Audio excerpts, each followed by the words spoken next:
y en esta mesa están personas que admiro, que tienen una trayectoria que vengo siguiendo y con las que me interesa conversar acerca de la migración y la escritura. Esta mesa va a ser acerca de las narrativas migrantes y la idea es poder conversar o dialogar acerca de esa escritura migrante, si es que existe, y también de las temáticas que abordamos quienes escribimos en esta condición migrante. Quiero presentarles a cada una de las personas que está acá. Primero empezaría con Miriam Gómez, afroargentina, descendiente de pobladores de Cabo Verde, profesora de literatura con foco en literatura africana, en portugués y en español. Trabaja, difunde y milita la cultura africana y afroargentina. Presidió durante 4 años la Asociación Caboverdiana de DocSud. Lucha contra la discriminación, el racismo y la xenofobia. Ha participado en la creación y articulación de organizaciones de africanos y afrodescendientes. Ha publicado muchísimos artículos académicos relacionados con estos temas foco. Y bueno, entre muchas otras acciones que han aportado a visibilizar y a luchar por la cultura afro en Argentina. Muchas gracias, Miriam, por aceptar y estar acá. También está Mónica Zweig, nació y se crió en Francia, es hija de padres argentinos, hoy es una franco-argentina, hace 17 años más o menos que está radicada acá. Es abogada, escritora y dramaturga, ha publicado 2 libros de ficción, Una familia bajo la nieve e Interlengua. Además es creadora, junto con Félix Brusone y Juan Schnittmann, no sé si pronuncio bien ese apellido, de la obra Cuarto Intermedio, que yo la considero uno de los antecedentes del Laboratorio de Periodismo Performático de Revista Anfibia. Bueno, también tenemos a Deo Carvalho. Deo es brasileño, es del centro oeste de Brasil, en realidad me dijo la ciudad, pero me creo incapaz de pronunciarla. Vive hace 7 años acá en Argentina, vino a estudiar medicina en la UBA, hace investigación en humanidades médicas, es docente en el Centro de Morfología y Neurociencias en la Facultad de Ciencias Médicas de la UBA. Fue ganador 2 veces de la beca Crónicas Migrantes que se hace entre la revista Anfibia y la Organización Internacional de Migraciones. Es activista en Ciclo Positivo, donde coordina el equipo Migrar es Positivo, que tiene foco en personas que migran buscando los derechos en salud. Y por último, pero no menos importante, Brune Comas, amigue, paraguaye, hace 13 años vive en Argentina, es investigadora del cuerpo social, la performance y los derechos humanos, guionista, editore de video, gestore de eventos y programas culturales de formación. También es poeta y performer, licenciada en Ciencias Sociales y Humanidades con énfasis en Teoría Social por la Universidad Nacional de Quilmes y actualmente coordina Vena Rota, que es una plataforma de gestión y creación de proyectos culturales que hace acá en Buenos Aires y también en Asunción. Bueno, creo que quedaron bien presentadas. Me interesaba mucho cómo hacer foco en cada una como de las temáticas y sus especialidades. Y antes que nada yo quiero empezar haciendo un paso por la escritura, como a partir de la temática de la escritura. Primero, Miriam, quiero conversar contigo acerca del poder de la palabra. Hay una escritora chicana que se llama Gloria Anzaldúa, que en 1980 hizo un texto que se llama Hablar en lenguas, que es una carta a escritoras tercermundistas. Es como un empoderamiento de la escritura de las minorías. Les voy a leer un fragmento, porque ella se pregunta así como, ¿quién nos dijo que podíamos escribir? ¿Quién nos dio el permiso de realizar el acto de escribir? ¿Por qué será que el escribir se siente tan innatural para mí? Hago cualquier cosa para posponerlo. La voz vuelve a recurrir en mí. ¿Quién soy yo? Una pobre chicanita del campo que piensa que puede escribir. ¿Cómo aún me atrevo a considerar hacerme escritora mientras me agacho sobre las siembras de tomates, encorvada bajo el sol caliente, manos ensanchadas y callosas, no apropiadas para sostener la pluma, embrutecida como animal estupefacto por el calor? Qué difícil es para nosotras pensar que podemos ser escritoras y más aún sentir y creer que podemos hacerlo. En ese sentido, digamos que a nosotras las minorías, mujer migrante, personas afro, disidencias migrantes, como que se nos niega de cierta manera por el afuera, pero nosotras mismas nos negamos ese poder de la palabra.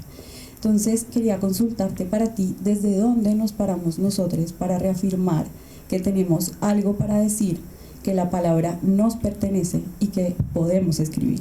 Claro, bueno, eso me lleva a dos pensamientos que se ligan directamente con Gloria, quien conocí personalmente hace muchos años.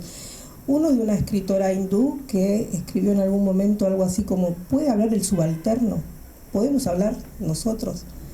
Y la otra vertiente es la de la filósofa brasileña Jamila Ribeiro, que escribió algo parecido más recientemente, que es el lugar del habla, de la palabra, ¿no? Y desde dónde hablamos. Y yo creo que en ese sentido esa escritura, esa voz, esa palabra, nosotras la conquistamos.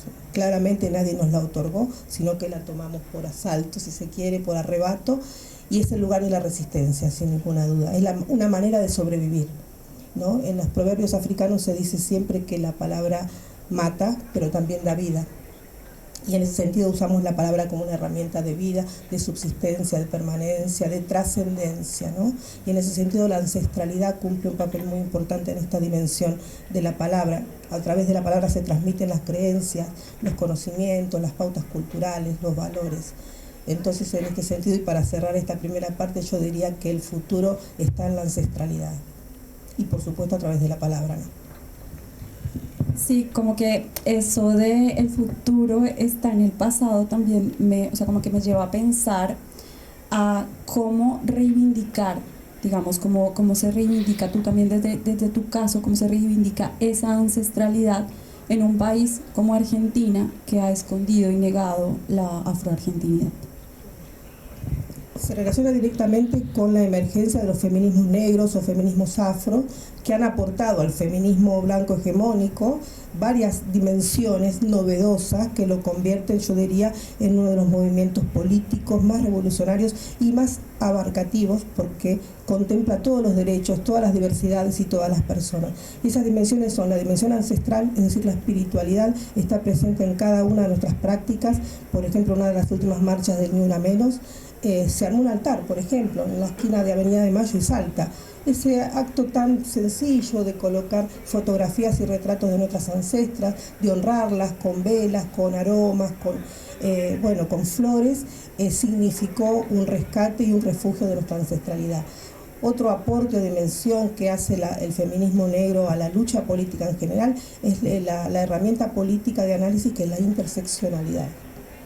Eso es un elemento fundamental que ahora están usando todos los movimientos políticos, pero que nació a partir de la reflexión de la realidad de las mujeres negras y sus diversidades.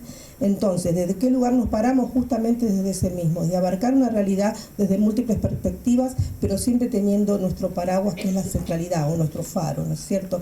La Argentina, como lo dijiste, claramente es un país que ha tratado de borrar estas presencias diversas o racializadas, que ha tratado de uniformizarnos, de hacernos creer que no existimos. Y por eso, por ejemplo, estoy en esta mesa que habla de migrantes, cuando en realidad yo nací en la Argentina, pero acepté este espacio justamente para problematizar cómo a los afroargentinos se nos considera extranjeros, o se nos pone en el lugar de la extranjería, como ajenos a la construcción de la nación. Entonces, nuestro papel es luchar por recuperar nuestro papel ciudadano y contribuir a la sociedad en la que estamos y la que pertenecemos, definitivamente, no hay vuelta atrás. Lamentablemente el tráfico esclavista, la colonización, interrumpieron los lazos culturales, religiosos, espirituales con nuestra madre África. Lo cual no quiere decir que no podamos volver, podemos volver, pero ya no es la nuestra, la que tuvimos hace 500 años. Nuestra realidad es esta, es la nuestra aquí en la Argentina, y nuestra obligación y nuestra misión es luchar acá para mejorar nuestras condiciones de vida. Yo no puedo decirle a un africano contemporáneo de Nigeria, Camerún, cómo lidiar con su realidad, pero puedo hacerlo acá en este país, con mis compatriotas, aunque se nieguen a reconocerme como una par.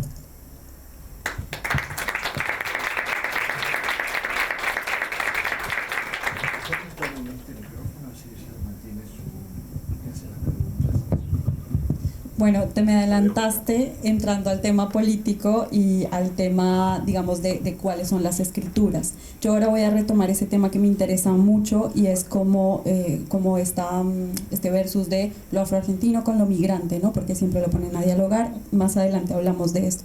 Siguiendo con la parte de la escritura, después de poder garantizar o poder nosotros reconocernos como personas que tenemos que tomar esa palabra y queremos hablar, está el uso de esa palabra. Entonces ahí, Mónica, yo te quiero preguntar acerca de ese uso de esa palabra. Mónica tiene un libro, bueno, tiene dos, como lo mencioné en la presentación, pero tiene uno que se llama Interlengua, que es una ficción, que quiero preguntarte si es autoficción también, no sé si tiene algo de autoficción, pero es una francesa en Buenos Aires aprendiendo italiano. Entonces es toda una mezcla de idiomas, pero lo fundamental ahí, que yo te decía ahora también, es cómo vivimos en la migración esa lengua, cómo es esa lengua migrante. Y quería consultarte cómo defines, si es que hay tal, el lenguaje migrante, ya que en esta migración hay una toma y un préstamo constante de palabras. Usas palabras de acá, pero también tienes un pensamiento en francés y digamos, yo lo hablo en primera persona con que yo habito el español, pero tengo el uso de palabras de Bogotá, el uso de palabras argentinas, un cantito bogotano y un cantito argentino, en donde en Colombia no me reconocen ya más como que hablo como bogotana y acá obviamente no me reconocen como una porteña, ¿no? Entonces es eso, ¿cómo defines si es que ese lenguaje migrante? Bueno, muchas cosas. Voy a empezar solo para decir tal vez sobre la Argentina y la aceptación. También hay algo pensando en lo porteño, ¿no? Los porteños también es como una sociedad aparte, es otro argentino. Lo digo en chiste. Pero la Interlengua no es una ficción autobiográfica, pero sí le puse muchas cosas mías. Y para retomar un poco el tema de la escritura y en sentirse el derecho de escribir y como, bueno, a mí lo que me pasaba es que sentía que no podía escribir como una argentina que vivió toda su vida en Argentina y que tenía que pasar por un personaje que esté atravesado justamente por la migración y por ese cambio de idioma. Porque si no, no iba a ser verosímil. Yo no puedo escribir como una persona que estudió toda la vida en este país, por más que vaya mejorando y mejorando el castellano. O sea, hay algo estructural que me lo impide, y entonces siempre me escondo detrás de este personaje francés que vive acá y le puedo hacer hablar de la manera que está a mi alcance en relación al castellano y jugar con eso, ¿no? Pero sí, o sea, no es autobiográfico en el sentido que a mí me parece que mi vida es muy aburrida y que por lo menos ahí pasan más cosas que son más divertidas, pero sí lo empapé todo de reflexiones mías en relación al lenguaje, al idioma, a aprender un idioma, a sentirse afuera de un idioma, afuera de una cultura, afuera de un país, y sentirse como un doble, como dividida, no sé ni cómo, no sé, puede ser las dos cosas. Y en relación a cómo eso toca la escritura, una vez una periodista me dijo si había una escritura, si podíamos hablar de una escritura trans. Y a mí me gustó mucho eso.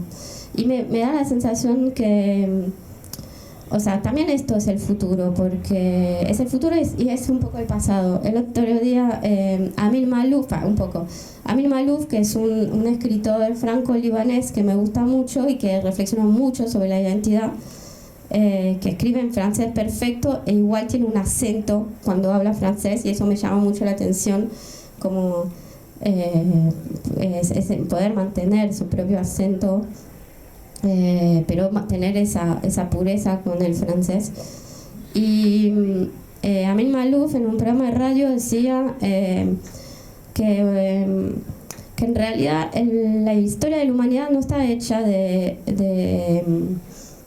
raíces, está hecha de cartas, de irse de un lugar a otro lugar, no de esas raíces que uno piensa son esas cosas que nos va a atar a un lugar para siempre.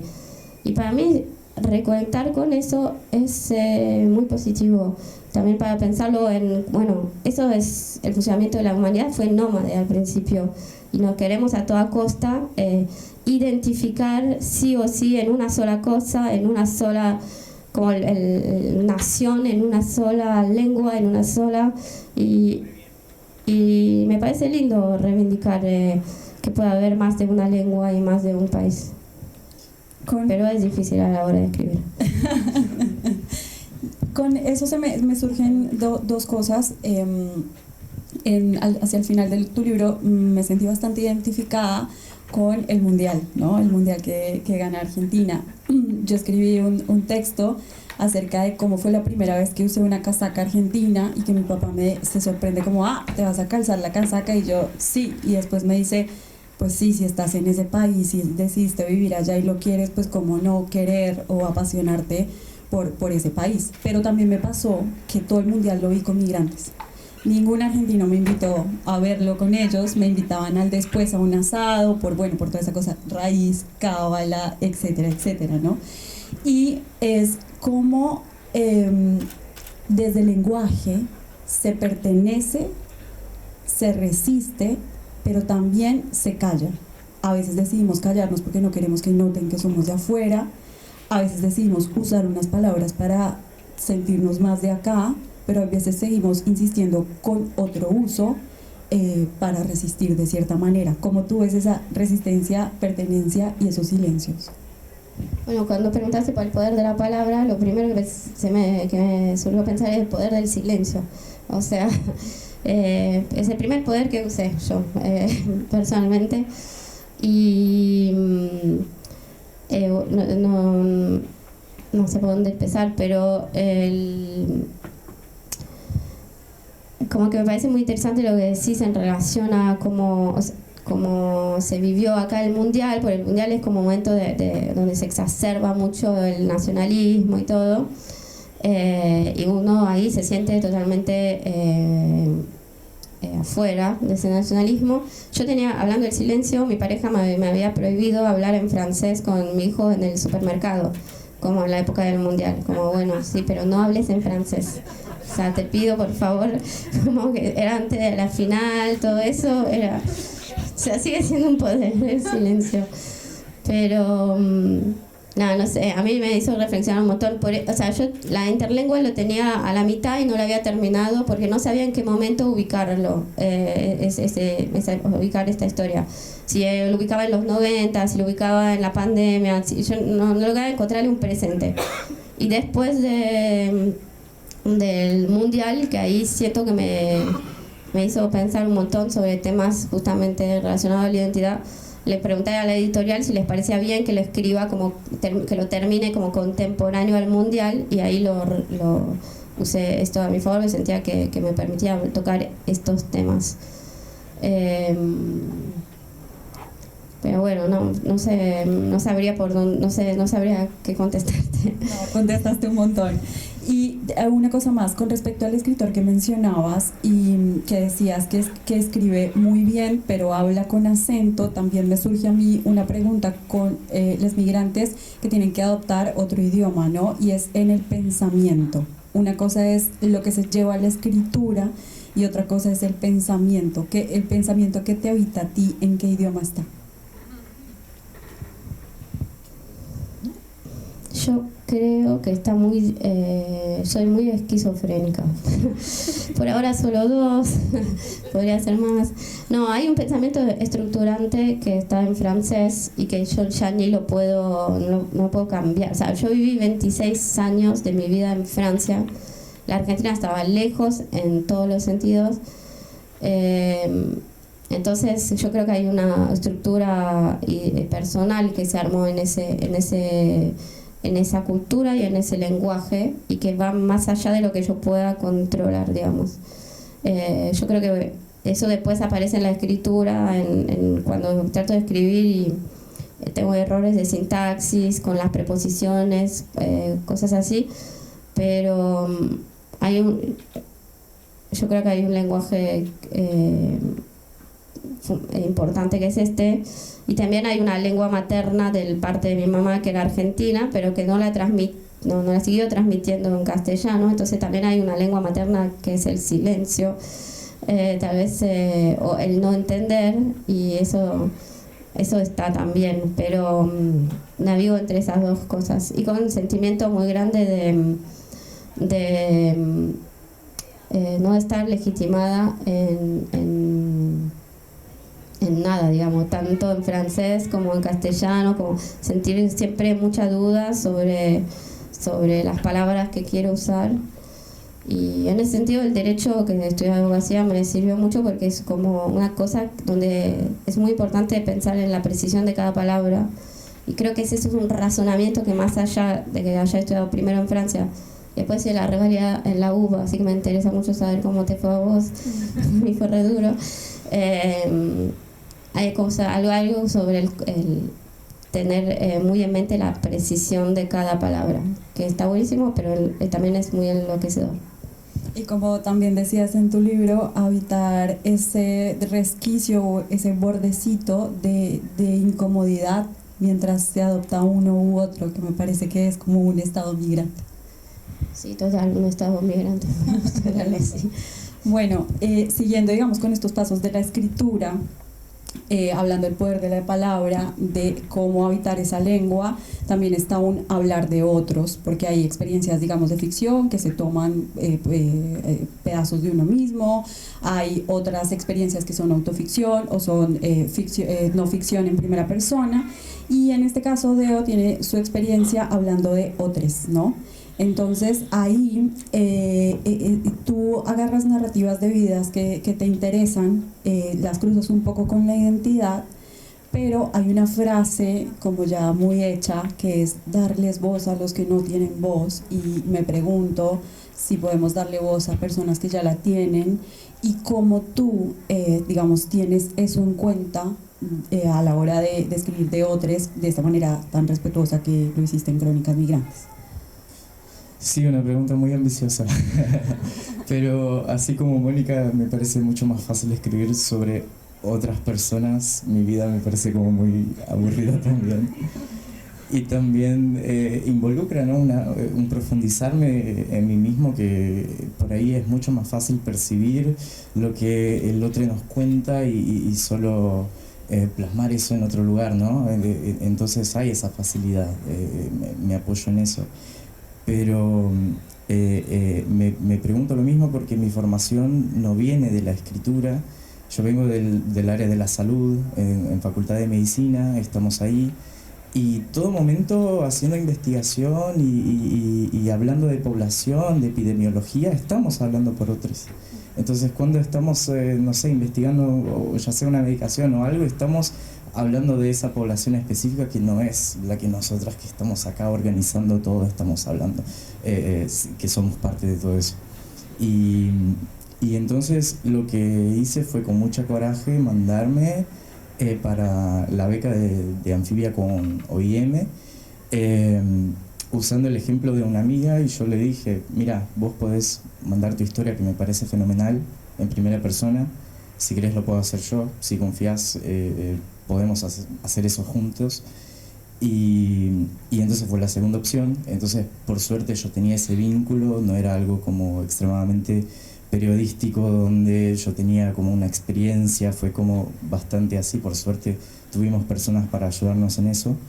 Pero también contestando un poco a Mónica, es muy interesante cómo al no hablar el español bien yo tenía mucha inseguridad, y es muy interesante cómo se forma ese lenguaje que venimos en la mesa hablando, ¿no? Que es un lenguaje que es un lenguaje trans, porque en mi cabeza yo pienso cosas en portugués, yo pienso cosas en español, llego en Brasil y empiezo a decir gracias y me da mucho cringe, y la gente me mira como, ¿qué habla? ¿Por qué sos de Brasil? ¿Por qué hablas otro idioma? Entonces un poco de eso, y también denota ese lugar que vamos ocupando, que está siempre en el medio, ¿no? No llegamos allá, pero tampoco estamos acá, y por más que simule toda una comunidad brasilera acá en Buenos Aires y salgamos juntos y vamos a eventos, no estoy en Brasil, y los eventos a los que vamos, no. Entonces es un poco también habitar ese lugar del medio. Y nada, contar otros justamente con ese apoyo, ¿no? Y ese permiso y también el permiso de no ser 100% fidedigno, ¿no? De contar algo que por ahí la otra persona no quería que yo contara, pero que me parece interesante y si estamos en esa junta yo voy a contar eso, aunque sea contradictorio para vos, pero agrega complejidad, agrega como capas y nada, me parece que un poco te contesté. Sí, ahí retomando una frase de Amanda, el personaje de Interlengua, es tenerse el culo sentado en dos sillas. Y por otro lado también me genera o me queda sonando lo de los nacionalismos, no solo acá, ¿no? De cómo te puedes casar la casaca argentina, sino en nuestros países de te argentinizaste, ¿no? Usas el che, hablas de vos, te argentinizaste, ¿no? Y ahí, digamos, pasando por estas dos reflexiones o estos dos pensamientos, te quería consultar qué tan cerca o qué tan lejos hay que estar del personaje, o si te sirve a ti estar cerca de ese personaje, de los dos personajes de tus dos textos.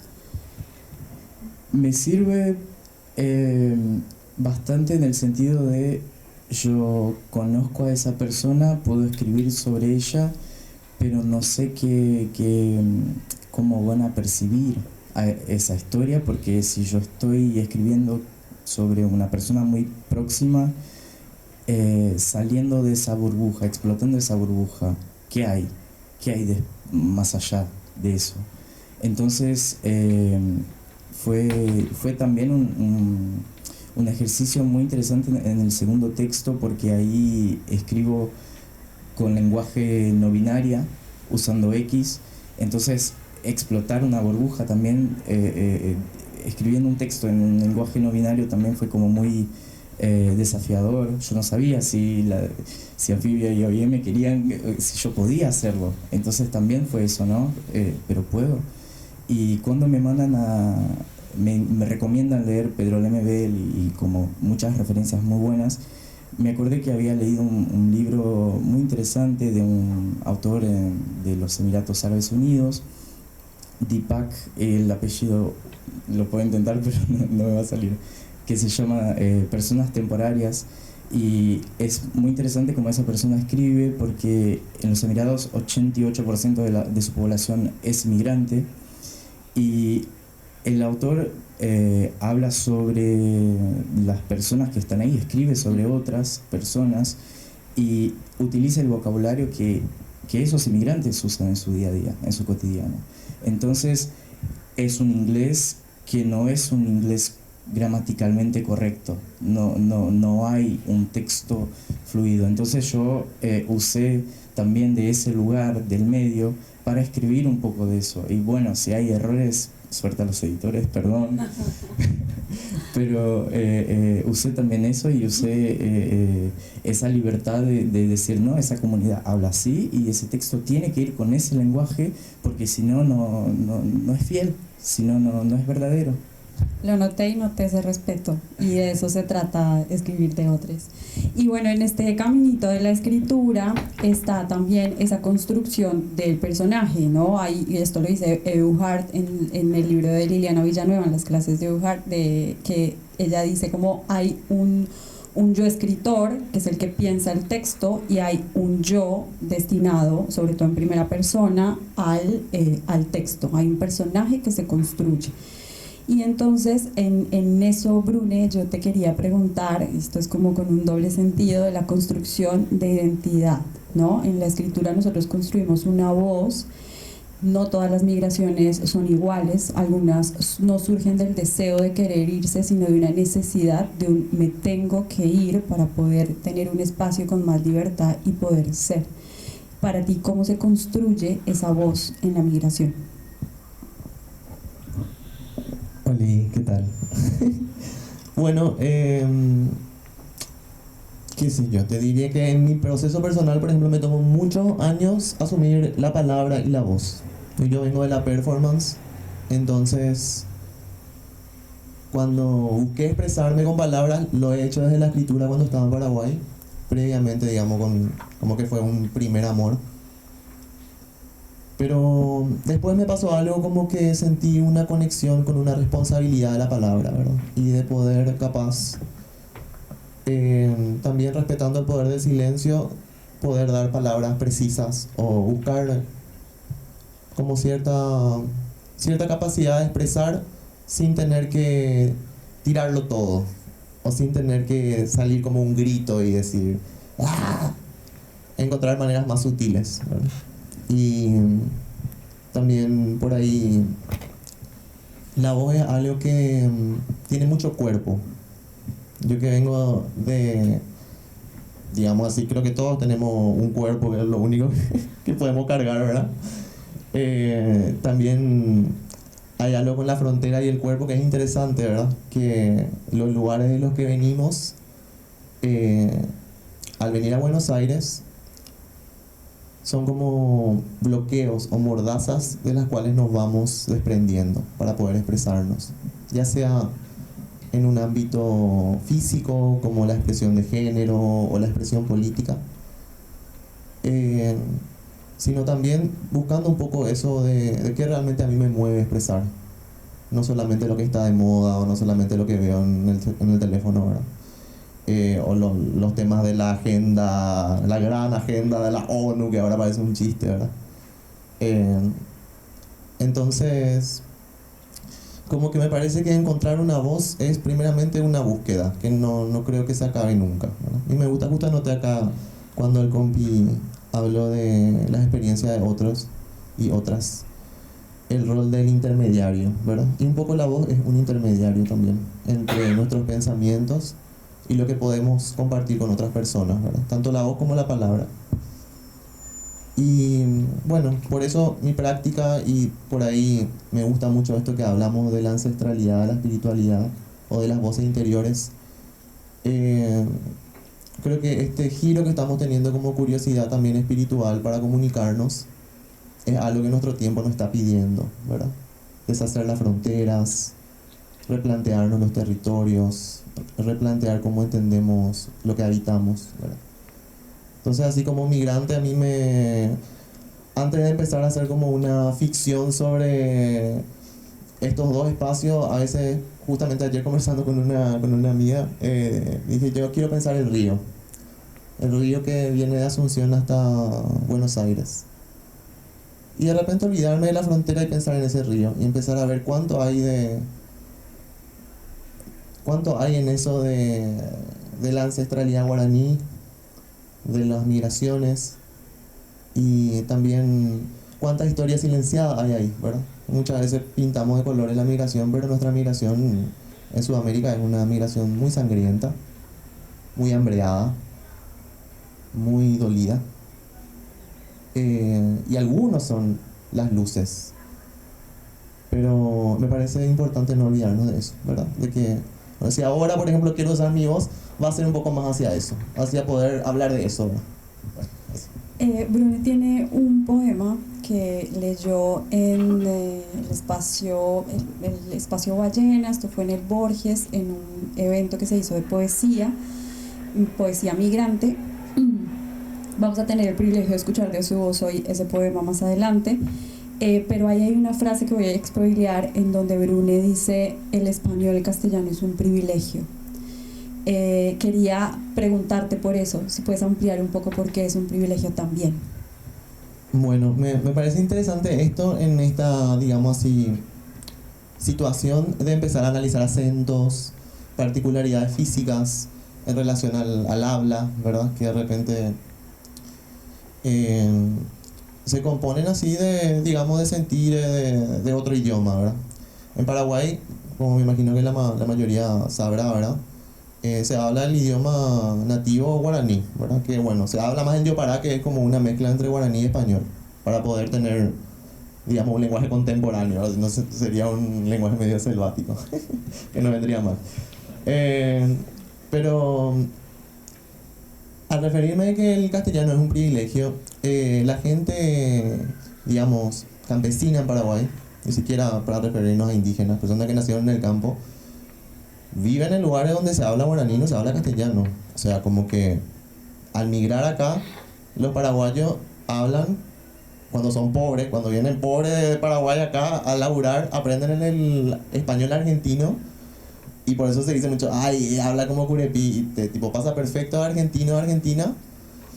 Pero escuchar que hablan guaraní perfecto también como si fuera que está en el medio de ahí de Caguazú, ¿verdad? Del lugar más del campo de Paraguay. Entonces, esas dos vías, en que en un punto puede parecer simpático, puede parecer encantador, también tiene un trasfondo clasista, ¿verdad? Un trasfondo de que en Paraguay durante muchísimo tiempo la gente que hablaba castellano era la gente de la oligarquía, la burguesía, ya lo que tenía más plata. Y se llegó a prohibir el guaraní para estigmatizar ese uso durante la dictadura, para que dejen de ser campesinos los paraguayos o dejen de tener, ¿verdad? Una anulación, y no se pudo, ¿verdad? Es más, ahora cada vez siento que es como que los asuncenos no hablamos, pero la gente del campo está chocha, no le interesa cómo cambiar mucho, digamos. No les interesa. Estoy conociendo por lo menos personas campesinas que están contentas de ser campesinas y que te van a hablar en guaraní y no le importa. Ahí estás en la plataforma de derechos humanos ahí en Asunción y se para, habla en guaraní, y el que le entiende, y el que no le entiende porque está en Paraguay, ¿verdad? Y ahí como que tenés que entender guaraní si querés comunicarte o preguntar o aprender, ¿verdad? Entonces, en ese sentido me parece un privilegio, ¿verdad? Que no es que todas las personas de América Latina hablan o español o portugués. Mucha gente que crece, se desarrolla en otra lengua y que al venir acá aprenden español porque su primera lengua es el guaraní. Entonces muchas veces digamos que es un privilegio porque es algo que se aprende en un lugar donde hay más recursos o está ligado con una conquista, pues, fácil y llano, ¿verdad? Nosotros estamos ya nadando en la pecera y hay gente que está todavía resistiendo desde lugares digamos, y lingüísticamente también resistiendo. Bueno, eso, espero haberme explicado. Gracias. Con respecto justo a eso que él menciona, ¿no? Del privilegio y del lenguaje y del idioma, también nosotros, más allá de tener el poder de la palabra, de habitar un idioma migrante, de hablar de otros, y también de construir esa voz o esa identidad, tenemos unos temas políticos que nos atraviesan porque atraviesan la migración. Entonces, ahora quisiera hablar en esta segunda etapa de la mesa acerca de esos temas políticos.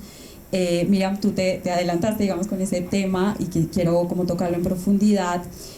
Justo también este proyecto Ballena, donde participó Brune, en el intermedio había una charla con Irwin Moncada. Irwin Moncada es referente, activista política colombiana, exiliada, y es una de las líderes del bloque de trabajadores migrantes. Ella conversó en ese espacio con Chana Mamani, que es el líder de Identidad Marrón, y desde ahí me estoy preguntando por qué lo marrón, por qué lo afroargentino tiene espacios más en lo migrante que en lo nacional, ¿no?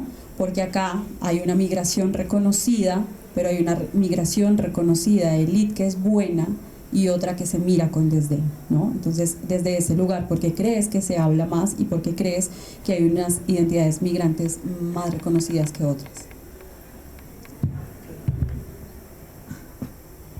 Gracias. Yo creo que de alguna manera estás respondiendo a esa pregunta.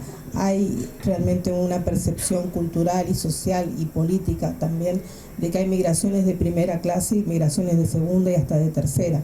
Uno suele escuchar a eurodescendientes decir, porque mis abuelos vinieron a trabajar. ¿Y los demás a qué vinimos? ¿No? Sería la pregunta, como si viniéramos a delinquir. Esa es una primera construcción cultural que se impone a partir del fin del siglo XIX, pero que se afianza durante todo el siglo XX, ¿no?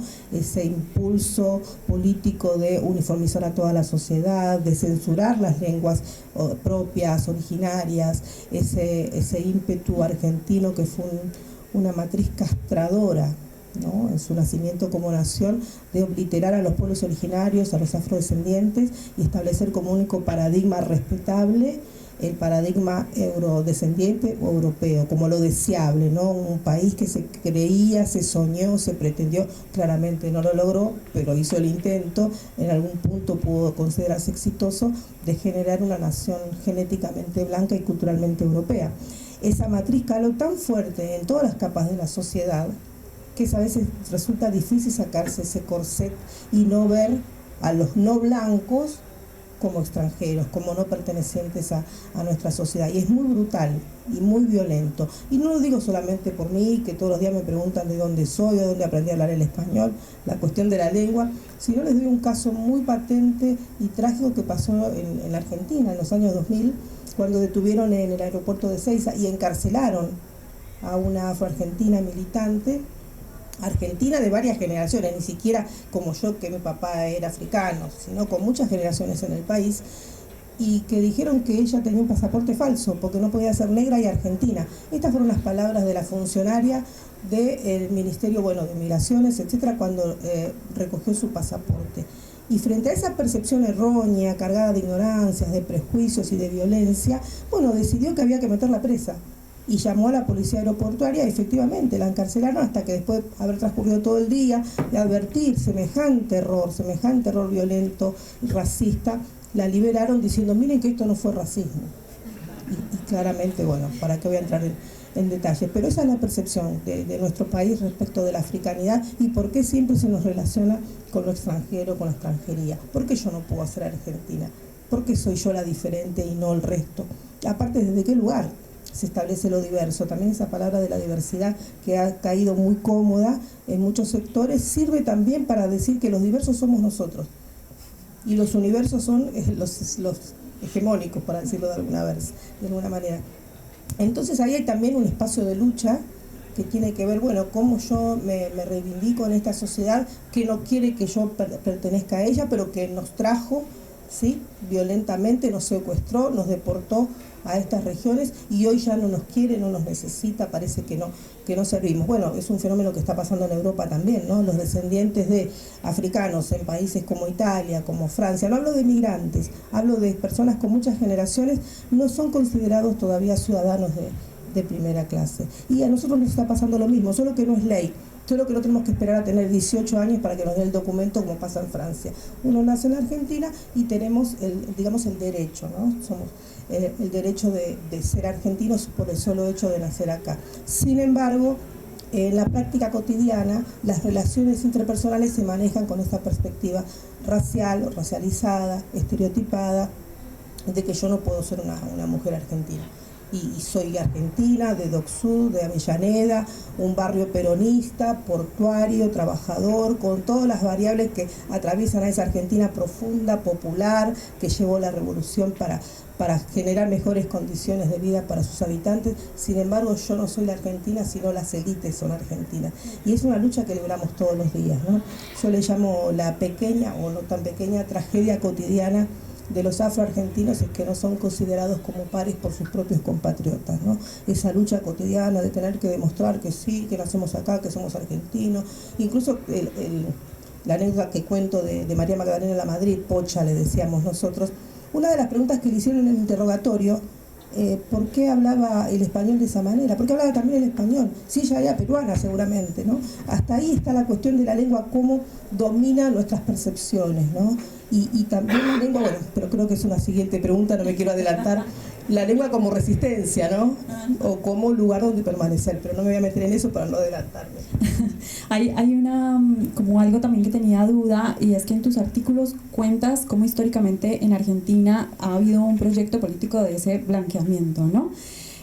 Hoy evitamos los progresismos, sabemos que los progresismos están un poco ahí en cuestionamiento, en, digamos, una crisis si se quiere, porque también tenemos como un montón de cosas más bien de papel, ¿no? El otro día acompañé a una amiga migrante a hacer una denuncia en una oficina de la mujer, y la policía hizo todo el ABC que no se debe hacer con la violencia de género, desde por qué se demoró 2 años en denunciar hasta, otras cosas, ¿no? Y esto que tú cuentas del aeropuerto y demás. ¿Por qué, a pesar de los progresismos, por qué, a pesar de que el tema está en la mesa, ha sido tan difícil reconocer en Argentina ese racismo, esa xenofobia? Ahí vamos, es el progresismo la cuestión. La sociedad argentina progresista, liberal en el buen sentido de la palabra, de izquierdas, que llevó adelante la lucha por los derechos humanos muy valientemente, jamás tomó el racismo como un atropello a los derechos humanos. Nunca ha sido tomado seriamente como una injuria a los derechos humanos de las personas. El racismo ha sido considerado como un mal menor en el mejor de los casos, o como algo que sucedía en Sudáfrica o en Estados Unidos, ¿no? Que son los ejemplos que siempre se utilizan, supongo que por la preponderancia de los medios de comunicación, que son los que le han dado mucha, bueno, el caso de el norteamericano que fue asesinado en mayo durante la pandemia, George, ahora no me acuerdo el apellido, Floyd, iba a decir Foreman, trajo a la Argentina una serie de cuestionamientos que antes no eran tan evidentes y nos llamaron todo el tiempo a los afrodescendientes para preguntarnos, bueno, pero ¿qué pasa en la Argentina con ese tema? Pero tuvo que ocurrir algo en el exterior para que nos cuestionáramos si acá había racismo. Yo cuando empiezo a militar en esta causa de derechos humanos, de la lucha contra el racismo, ni bien recuperamos la democracia en el año 83, lo que hago es acercarme a los partidos de izquierda, a los partidos llamados progresistas, porque creía que era una bandera a levantar en esos espacios, eran los más adecuados. Sin embargo, nunca fue tomado en cuenta eso. Entonces, lentamente lo fui abandonando y seguí mi trabajo en las organizaciones sociales. Pero la verdad es que el progresismo tiene que cuestionarse seriamente por qué no abordan el racismo como una injuria a los derechos humanos, como realmente lo es. El racismo como un instrumento del capitalismo para excluir a la gente, ni más ni menos. Es así de simple. Ni siquiera vamos a hablar de cuestiones personales, subjetivas, de autoestima, que también tienen un valor importante y tallan en nuestras relaciones. Pero hablemos del racismo como un instrumento de exclusión social, al servicio del capitalismo. Y no lo toman. Sí, además, por ejemplo, el tráfico esclavista en sus orígenes significó una acumulación extraordinaria de capital que dio origen al capitalismo moderno y luego a la posterior mundialización o globalización.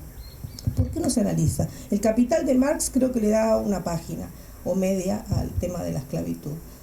Digo, ¿no? Uno de los pensadores más influyentes de nuestro tiempo. Hay que empezar a cuestionar ciertos parámetros de pensamiento. ¿Por qué el racismo no es un tema importante en la Argentina? Cuando está condicionando nuestras relaciones todo el tiempo al subir al colectivo, ir al supermercado, ir a una escuela, inscribirnos en la universidad, tener pareja, que es un tema que después vamos a hablar, la afectividad, y no me voy a adelantar tampoco.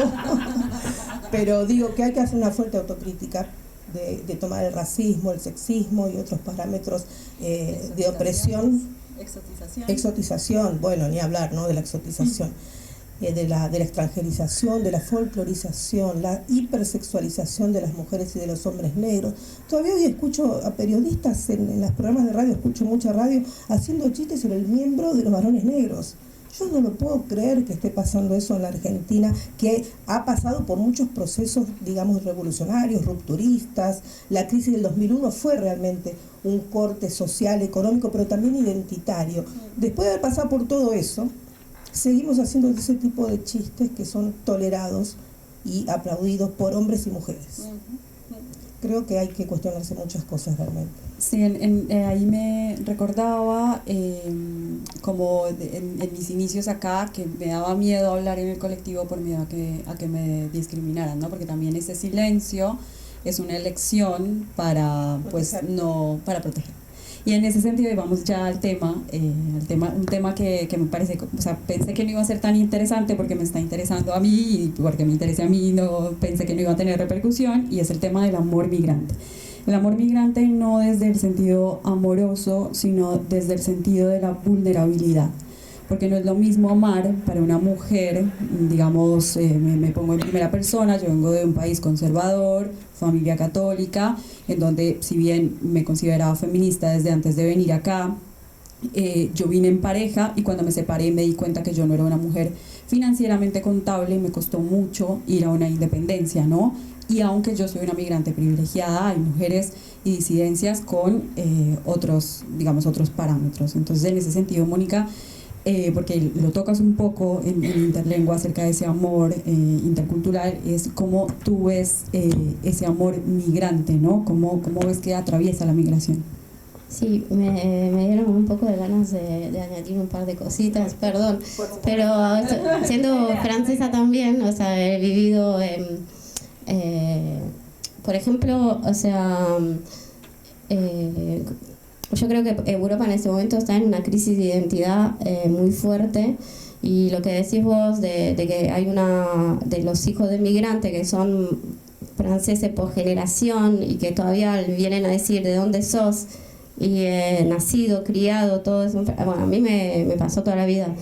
Por eso también, por ejemplo, a mí me molesta un montón, o sea, me cuesta aceptar cuando me dicen franco-argentina, Porque, no, te lo digo porque si por un momento siento que Argentina fue una reivindicación, siento ahora, si me dicen Franco-Argentina, es como, siento, primero me da miedo, como que fue tan fuerte en Francia, en mi crianza, el conseguir la nacionalidad francesa, mantenerla, pasar desapercibido lo más posible, que nadie... que la gente me deje de preguntar a los 10 años, la maestra del colegio, por qué tengo el pelo negro. Como que como que tengo tanto miedo que hay una reivindicación mía de toda la vida de decir soy francesa. Como que siento que toda la vida tuve que decirlo a todos mis compañeros, soy francesa, del colegio primario hasta la facultad. Y entonces todavía no me acostumbro a la doble reivindicación de soy francesa y soy argentina y bueno, nada, lo tengo que elaborar. Pero quiero decir que el racismo es universal y es de clase social también, porque esas minorías son migrantes, son gente que está peleando por sobrevivir en sus recursos y bueno, justo además puede ser que sean migrantes y sean negros y puede ser que sean argelinos y puede ser... bueno, es de clase social. Para mí el racismo en Argentina es también de clase social. Lo veo así. Pero también en relación a, vuelvo un poco al tema, a la época del Mundial, a mí me parecía, así como soy la primera en hablar del racismo en Francia, también me parecía insoportable todos los argentinos que me venían a decir ¿cómo puede ser que todos los negros que están en el equipo de Francia no pueden ser franceses?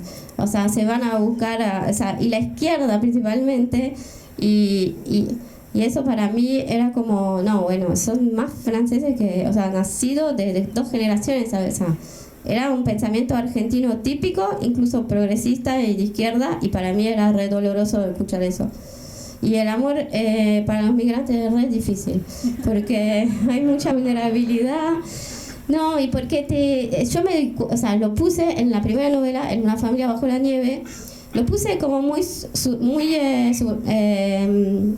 quise ponerlo, pero muy sutilmente, pero porque de repente a mí me pasó de darme cuenta que era re difícil y re diferente tener el corazón roto siendo migrante acá, porque soy franco-argentina, pero la Argentina fue una conquista y llegué siendo francesa 100%.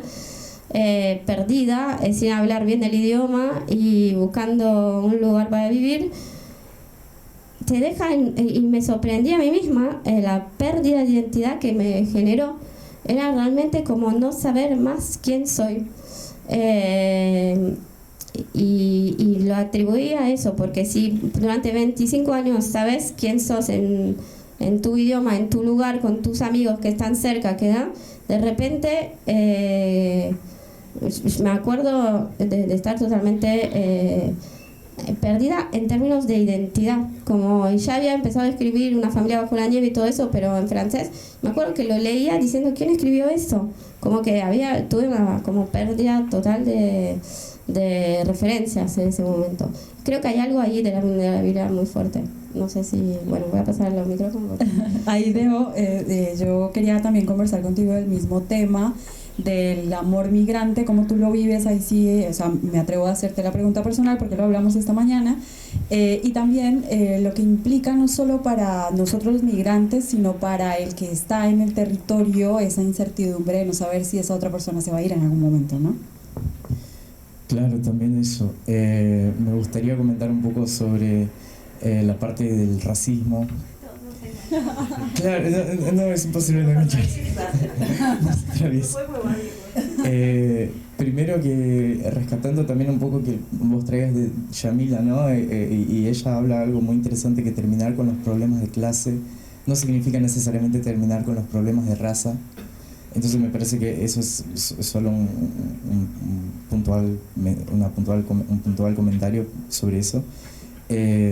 Y era algo medio también que yo buscaba, esa mirada completamente ajena, algo que me pusiera afuera, ¿no? Que fui a descubrir años después de mi migración en terapia, que era también algo que buscaba, ¿no? Y acá es increíble porque si vienen amigos de cualquier parte del mundo que son afro, automáticamente lo consideran brasileños o latinoamericanos o árabes. Es mucho más fácil que seas árabe que seas argentino. Entonces, nada, increíble. Y la parte del amor es muy interesante porque hay también un apagamiento de no saben dónde soy. No soy de Río ni de São Paulo. No, soy de una ciudad que se llama Goiânia, que nadie conoce. Entonces empieza toda una búsqueda y pareciera que todas las primeras citas son iguales. Y explico el mapa de Brasil y que estoy en el centro y también un poco eso, ¿no? Como mucha más introducción y tengo que decir que soy una persona X, Y, Z. Entonces un poco eso del desconocimiento y también mucho de la fetichización y la exotización que también comentábamos, ¿no? Por el hecho de ser afro y a veces yo solo quiero una amistad por ser queer también y no estar en un patrón heterosexual de relacionarme. Muchos vínculos me sexualizan como directamente. Entonces es un poco complejo, es un poco complicado. Hoy tengo una relación abierta. Él es de Estados Unidos, que emigró también a otros países. Entonces también el lenguaje que habitamos es un lenguaje también ahí en el medio. También creo que por haber vivido ambos en contextos donde ser de afuera era algo común, eso nos ayuda bastante a identificarnos, pero es muy particular el lugar donde uno parte para vincularse, ¿no? Y cómo la otra persona te percibe a vos con sus vivencias y cómo perciben a vos a partir de eso, es muy único también. Julián, ¿cómo estamos de tiempo? Bueno, ahí Brune, quiero como hablar contigo de esta misma pregunta, si alcanzamos a Miriam, y ahí cerramos con tu texto. Bueno, mira, como dice el Lemebel, no hay nada más, como era, que el amor romántico era muy vulgar, dijo, o como ordinario, ¿verdad? Entonces voy a referirme a los afectos más relacionados con la amistad, ¿verdad? ¿Qué tipo? No sé, para variar. Creo que me pasó de recibir a dos amigas migrantes, una que conocí chilena, también ha sido un pueblito, de Chillán, donde viene Nicanor, Violeta, etc. Y le vi después de 5 años por ahí. Y nos vimos acá en Buenos Aires, la ciudad en la que nos conocimos. Entonces, la conexión que sentí al verle y la manera en la que me reí más con ella en 10 días que lo que me reí en todo un año, más o menos, ¿verdad? Y ya estaba medio hablando yo como chileno y era como que todo un entusiasmo, digamos, de oxitocina, ¿verdad? Y después vino otra amiga que es paraguaya, mi amiga de infancia, de hace 20 años. Tengo 33 desde que estamos en el secundario. Vive en Nueva York, se fue también haciendo un exilio, una migración, Asunción un poco te expulsa, ¿verdad? Y encontrarme también con ella aquí por primera vez después de muchos años yo vivir acá y ella en Estados Unidos y que venga a visitar acá la ciudad, ¿verdad? Fue una cosa, no vino junto a mí específicamente, pero sí nos encontramos. Me hace pensar en que los amores se acaban, pero las amistades que a veces hacemos en migración perduran de una manera. Son hilos. Me gusta, bueno, yo estudié teología, ¿verdad? Y hay una parte de la Biblia que dice: con lazos de carne te atraje a mí, dice, ¿verdad? Una parte. Y hay algo que siento un poco de eso, ¿verdad? No sé, lazos de carne, como una cosa así que estamos de lejos, pero como que nos sentimos igual, ¿verdad? Y nos acompañamos en nuestros duelos, en nuestras alegrías. Entonces, si voy a referirme al amor migrante, ese es el amor que prefiero convocar, ¿verdad? Porque quiero desaprender y animarme también a hablarlo, ¿verdad? A decir que lindo estar en pareja, perfecto, pero no despreciemos esos amores que construimos en migración, esas amistades, que son realmente, en mi punto de vista, por lo menos irreversibles. Tengo la fortuna de decirlo, ¿verdad? O sea, espero que ustedes también tengan la oportunidad. de celebrar. Claro, porque ante esa vulnerabilidad que también enfrentamos y nos atraviesa en la migración, una de las primeras cosas que se recomienda hacer es construir redes, ¿no? Y esas redes son las que bancan desde la mudanza, que tenemos varias, hasta un plato de comida cuando estamos enfermos, o esto que tú dices, la risa, el compartir un domingo melancólico, que es más melancólico para nosotros, no sé por qué. Entonces sí, me parece hermoso que pongas como en relieve las amistades que construimos en la migración. Y Miriam, sé que también querías tocar el tema del amor, entonces te doy la palabra ya como para ir cerrando acerca del amor migrante. Sí, brevemente. Tengo que referirme a lo migrante porque como mujer negra he sido extranjerizada toda mi vida e hipersexualizada. Cada vez menos, claro, tiene que ver con la edad también. Pero debo decir que, y esto es una realidad, la mayor parte de las mujeres negras y diversidades en Argentina son cabeza de familia. No tienen un compañero o compañera para llevar adelante, los trabajos de esta vida, que no son simples, y crían y educan a sus hijos solas y soles. Y esto tiene que ver con el orden de la elegibilidad, ¿no es cierto? Y en este sentido me gusta hablar como Yamila Ribeiro de la soledad de la mujer negra, ¿no? Porque no somos elegibles en un momento de nuestras vidas. Somos elegibles en cuanto a objetos sexuales, de procreación, de goce del otro, un objeto, sí, justamente eso. Pero a partir de determinado momento de nuestras vidas, cuando entramos en kilos, cuando dejamos las luces del centro, cuando ya no nos dicen, debería ser modelo, que es sinónimo de prostitución, hay que decirlo, porque acá las mujeres modelos negras no existen, ¿sí? Ya escuché varios relatos de chicas que han querido iniciarse en el modelaje, como otras, pero no son adecuadas para portar determinada ropa, determinadas joyas, etcétera, etcétera. Ese canto de sirena de tendrás que ser modelo tendrás que ser prostituta, que te va a ir mejor. Y luego, con el paso de los años, uno vuelve a su barrio, a su origen, al barrio donde se crió, donde uno es parte del paisaje, tengo que decirlo, ya no sos un objeto exótico y, como te digo, dejas de ser elegible. Y entonces ahí encuentro cómo esta soledad atraviesa nuestra comunidad y tiene que ver con esta sociedad en la que estamos viviendo, ¿no? Que básicamente no somos elegibles. Bueno, yo para ir cerrando, quiero que me parece como fundamental terminar con la lectura de Brune. Antes que nada quiero agradecerles a todos por aceptar la invitación, por venir, por aceptar esta conversación y meterse de esta manera. Creo que hoy estos espacios cobran muchísimo más valor, sobre todo esta semana, sobre todo este lugar, ¿no? Entonces, gracias a ustedes también por venir y por bancar, que creo que es súper fundamental en estas épocas. Y bueno, Brune, sin más, te agradezco tu lectura y gracias.